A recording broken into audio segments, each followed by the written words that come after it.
ఆగండి ఆగండి, ఒక్కసారి ఈ వీడియో పూర్తిగా చూడండి. నచ్చితే లైక్ చేయండి, మా ఛానల్కు సబ్స్క్రైబ్ చేసి ఈ వీడియో షేర్ చేయండి తప్పకుండా. అరే తమ్ముడు, ఈసారన్నా రారా. 2 సంవత్సరాలైందిరా నీకు రాఖీ కట్టగా. అయినా రాఖీ పండుగ రోజున అక్కను చూద్దామని లేదారా నీకు? ఈసారి రావడం కుదరదక్క. అయినా నువ్వు రాఖీ కట్టకపోయినా నీ ప్రేమే నాకు రక్ష అక్క.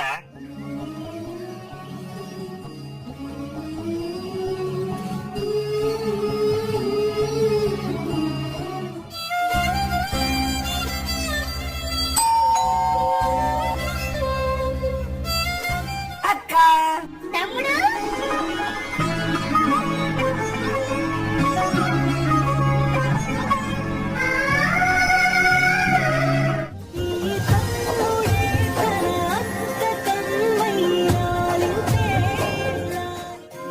ఏంట్రా, నేను రాఖీ కట్టాని బదులుగా ఇది ఇస్తున్నావా? నీ ప్రేమ ముందు నేనేది ఇచ్చినా తక్కువ.